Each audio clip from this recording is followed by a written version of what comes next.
بسم اللہ الرحمن الرحیم۔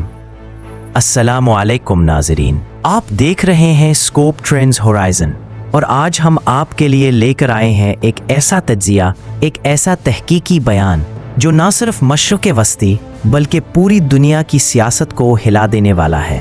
آج ہم جس صورتحال پر بات کرنے جا رہے ہیں وہ صرف ایک خبر یا واقعہ نہیں بلکہ عالمی سیاست کی ایک نئی کروٹ ہے۔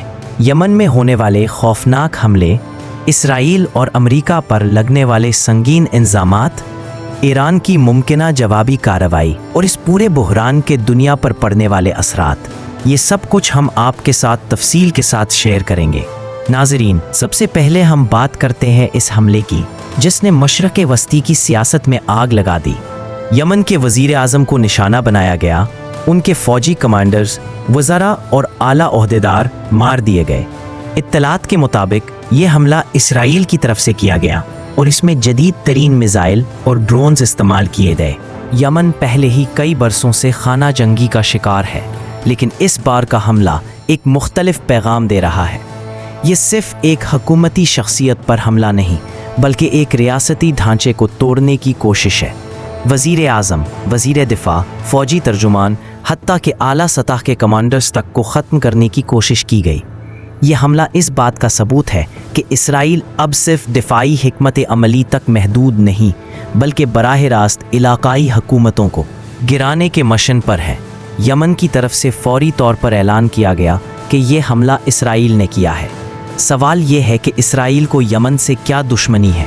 اصل حقیقت یہ ہے کہ یمن کی حوثی فورسز پچھلے کئی سالوں سے اسرائیل کے لیے ایک بڑا خطرہ سمجھی جا رہی ہیں۔ پر حوثی کنٹرول باب المندب اسٹریٹ پر ان کی پوزیشن، اسرائیلی شپنگ لائنز پر حملے، ڈرون اور میزائل حملے جو اسرائیلی بندرگاہوں تک پہنچ سکتے ہیں، یہ سب اسرائیل کے لیے ناقابل برداشت ہے۔ لہٰذا اس حملے کے ذریعے اسرائیل نے یہ پیغام دیا ہے کہ اگر تم ہماری معیشت اور شپنگ لائنز کو نقصان پہنچاؤ گے تو ہم تمہارے ریاستی ڈھانچے کو ختم کر دیں گے۔ ناظرین، اگر آپ اسرائیل کے کسی بھی بڑے فوجی آپریشن کو دیکھیں تو اس کے پیچھے امریکہ کی آشیرواد ضرور ہوتی ہے۔ یمن پر حملے میں استعمال ہونے والے ہتھیاروں کی نوعیت، میزائل ٹیکنالوجی اور انٹیلیجنس سب کچھ اس بات کی نشاندہی کرتا ہے کہ یہ صرف اسرائیل کا آپریشن نہیں بلکہ امریکہ کی براہ راست مدد سے کیا گیا۔ یمن پر برسائے گئے میزائل زیادہ تر امریکی ساختہ تھے۔ حملے کی انٹیلیجنس سیٹلائٹ امیجز اور ڈرون سے ملی جو امریکی نیٹ ورکس کے بغیر ممکن نہیں۔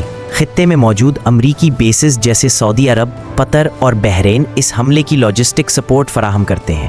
یعنی بظاہر حملہ اسرائیل نے کیا لیکن اصل میں یہ ایک مشترکہ یو ایس اسرائیل آپریشن تھا۔ اب بات کرتے ہیں ایران کی۔ یمن میں موجود حوثی گروپس ایران کے اتحادی ہیں اور وہ ایران سے ہتھیار، ٹریننگ اور انٹیلیجنس سپورٹ لیتے ہیں۔ اس حملے کے بعد ایران کے پاس دو ہی راستے ہیں، یا تو وہ براہ راست امریکہ اور اسرائیل پر رد عمل دے یا پھر وہ اپنے اتحادی گروپس حوثی، حزب اللہ، عراقی ملیشیاز کو آگے بڑھا کر جواب دے۔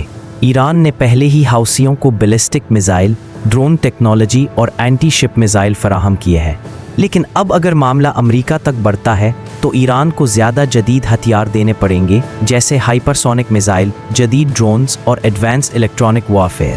ایران کے لیے یہ لمحہ فیصلہ کن ہے۔ اگر وہ یمن کو مکمل سپورٹ دیتا ہے تو امریکہ اور اسرائیل کے ساتھ براہ راست جنگ کے دہانے پر پہنچ جائے گا۔ یہ حملہ کوئی اچانک واقعہ نہیں بلکہ ایک بڑے سلسلے کا حصہ ہے۔